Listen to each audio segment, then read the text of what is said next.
Hi, Beautykin friends. This is Mara from the library. I'm glad to see all of you. Hey, I'm back here. We're going to start up our Chapter a Day series again. I missed all of you. COVID has been very strange, but one of the good things that was a cool way to connect with people was through our Chapter a Day series. And so we've decided to bring that back, but we're going to do it a little bit differently. We're going to read more family-oriented stories, not necessarily those just for children. And we're going to work our way through some classics. So we're going to start off with Little Women, Louisa May Alcott's classic. There's been a lot of interest in that story again recently, so we're going to start off with that. The good thing about doing some older books like this is that we will be able to archive them and keep them on our social media, and as well as on our YouTube channel for the library. You can reach both of those by just going to our website at www.statecenter.lib.ia.us, and you can access us anytime. You don't have to sign on when we happen to be on Facebook Live. You don't have to do anything on Zoom. You can just go to our website and go to either Facebook or our YouTube channel. And if you miss a chapter, just go back and catch up with it. So, we're excited to start. Again, we are going to start the series with Louisa May Alcott's Little Women. Chapter 1, Playing Pilgrims. "Christmas won't be Christmas without any presents," grumbled Jo, lying on the rug.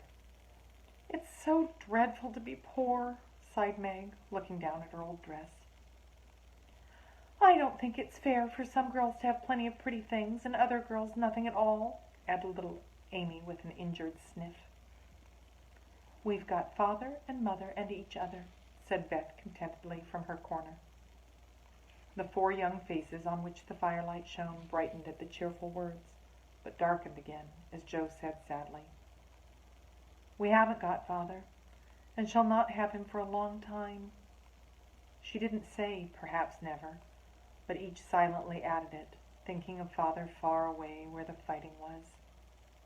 Nobody spoke for a minute. Then Meg said in an altered tone, "You know the reason Mother proposed not having any presents this Christmas was because it was going to be a hard winter for everyone, and she thinks we ought not to spend money for pleasure, when our men are suffering so in the army. We can't do much, but we can make our little sacrifices and ought to do it gladly. But I am afraid I don't," and Meg shook her head as she thought regretfully of all the pretty things she wanted. "But I don't think the $1 we should spend would do any good. We've each got $1, and the army wouldn't be helped much by our giving that. I agree not to expect anything from Mother or you, but I do want to buy Undine and Sintram for myself. I've wanted it so long," said Jo, who was a bookworm.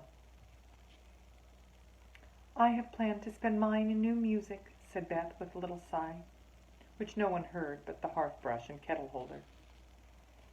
"I shall get a nice box of Faber's drawing pencils. I really need them," said Amy decidedly. "Mother didn't say anything about our money, and she won't wish us to give up everything. Let's each buy what we want and have a little fun. I'm sure we work hard enough to earn it," cried Jo, examining the heels of her shoes in a gentlemanly manner. "I know I do, teaching those tiresome children nearly all day, when I'm longing to enjoy myself at home," began Meg, in the complaining tone again. "You don't have half such a hard time as I do," said Jo. "How would you like to be shut up for hours with a nervous, fussy old lady, who keeps you trotting, is never satisfied, and worries you till you're ready to fly out the window or cry?" "It's naughty to fret, but I do think washing dishes and keeping things tidy is the worst thing in the world. It makes me cross, and my hands get so stiff. I can't practice well at all," said Beth, looking at her rough hands with a sigh that anyone could hear that time.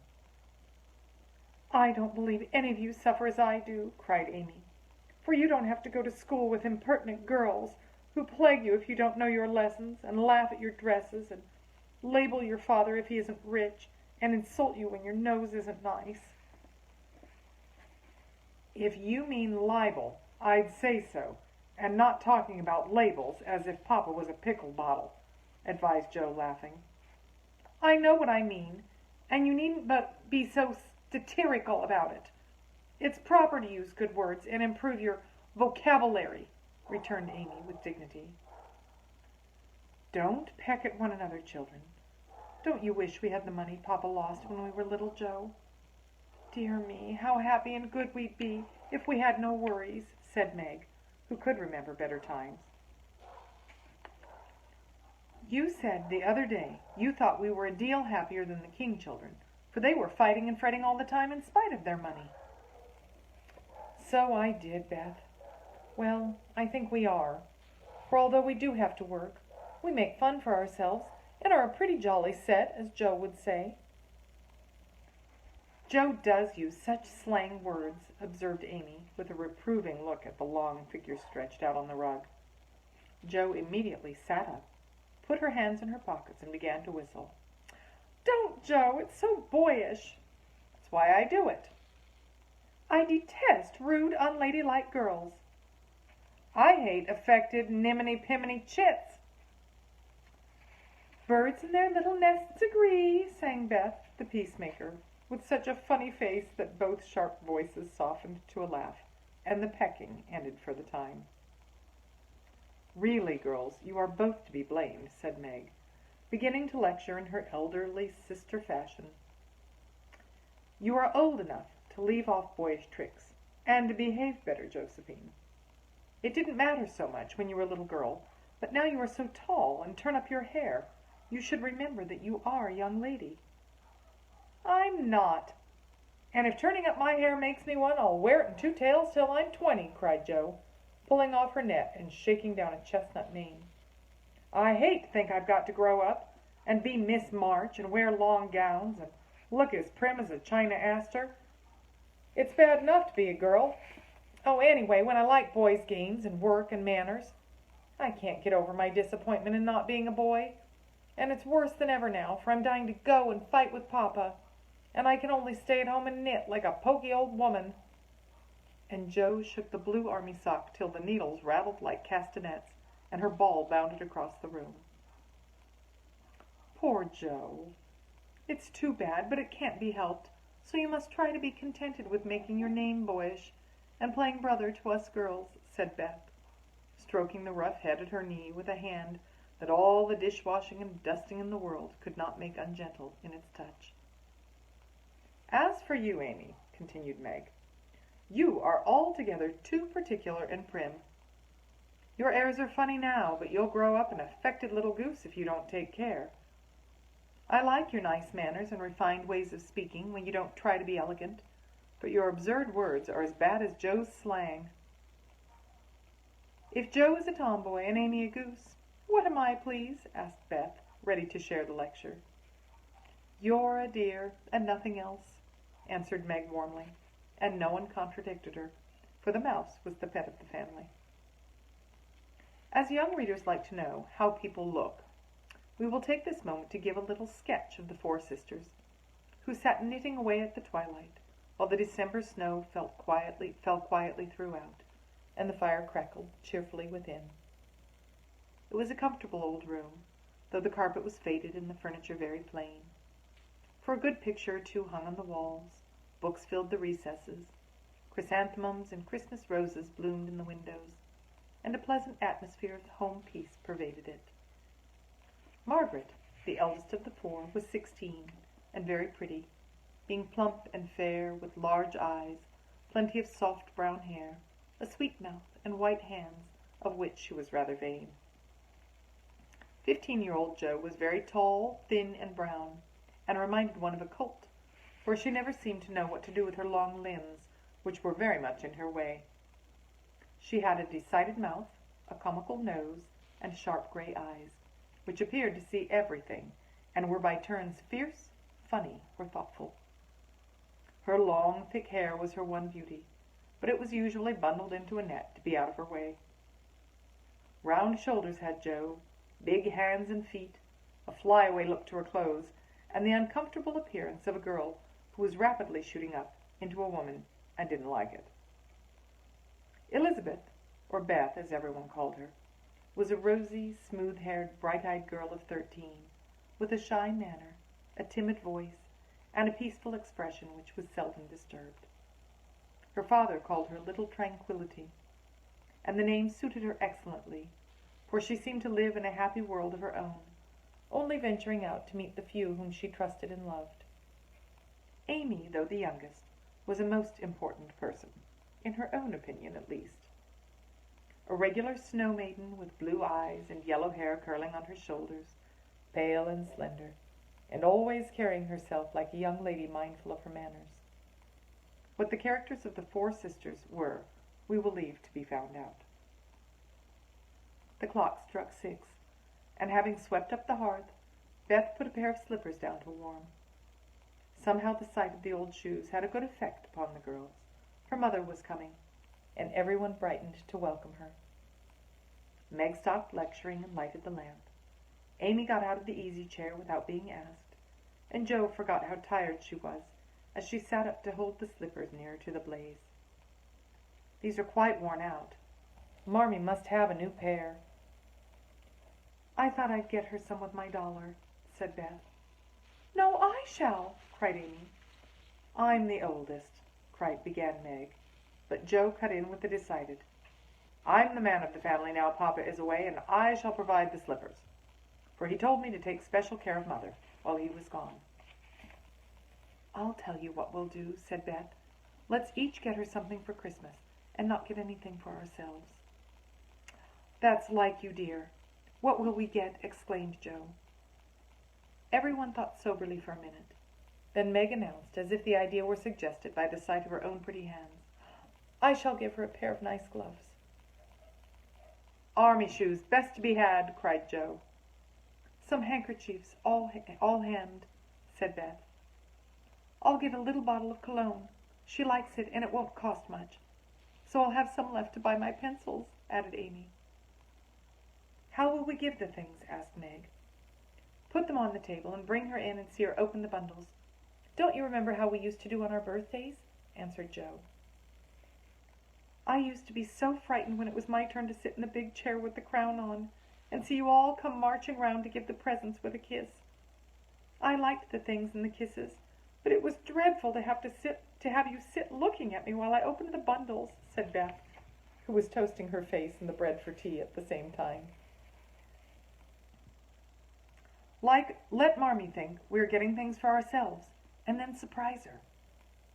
We must go shopping tomorrow afternoon. Meg, there's so much to do about the play for Christmas night, said Jo, marching up and down with her hands behind her back and her nose in the air. I don't mean to act any more this time. Sorry.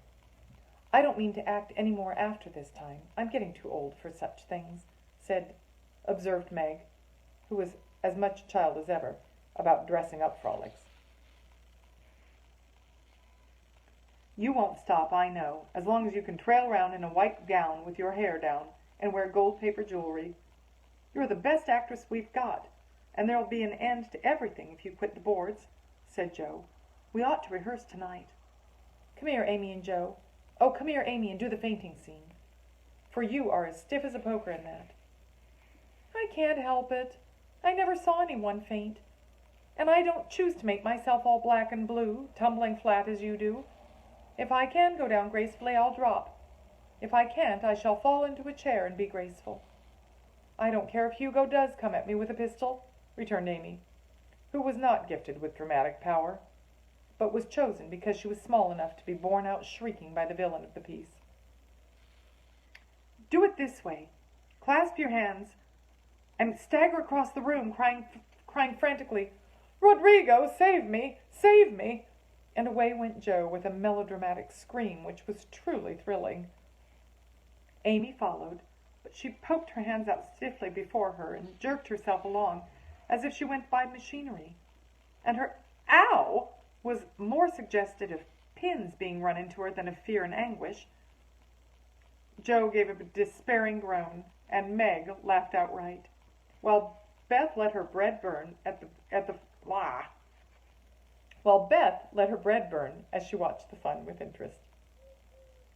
It's no use. Do the best you can when the time comes, and if the audience laughs, don't blame me. Come on, Meg."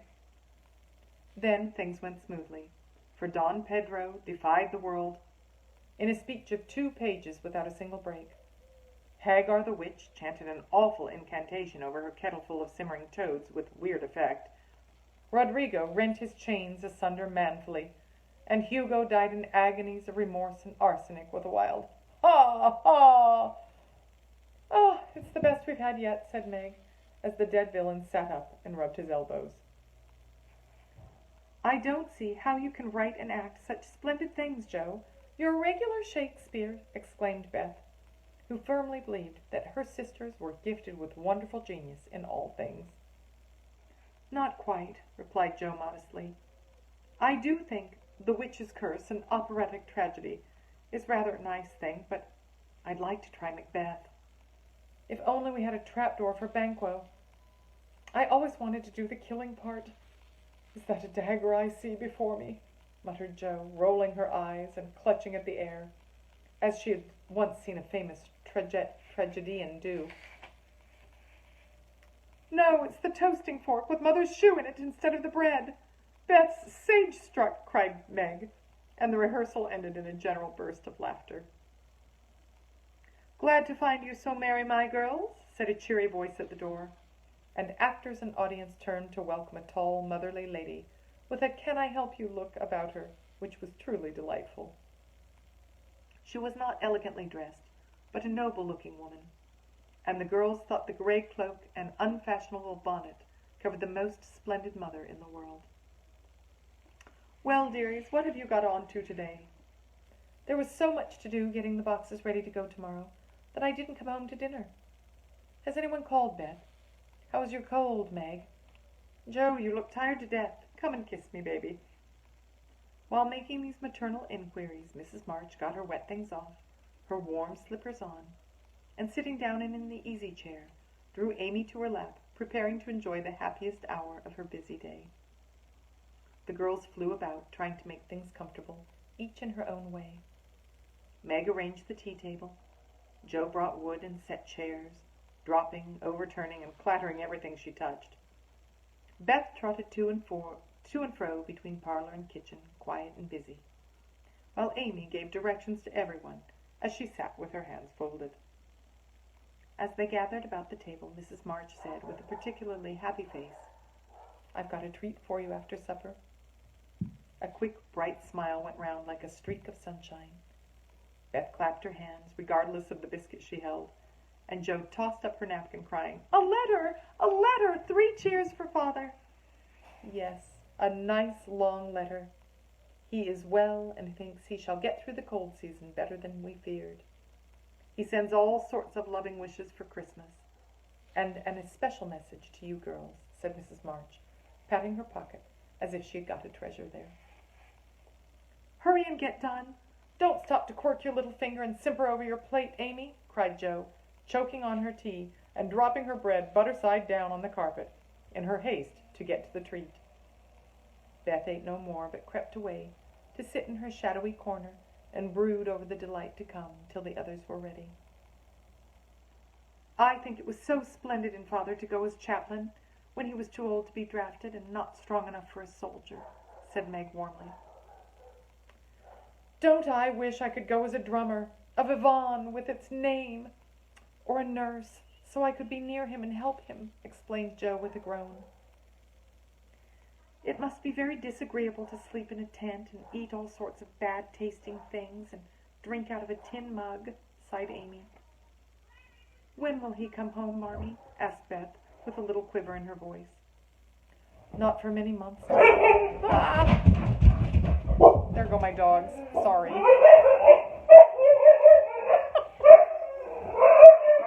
this is where we'll stop. We'll pick up with the end of chapter 1 tomorrow. Thanks for joining me, everybody.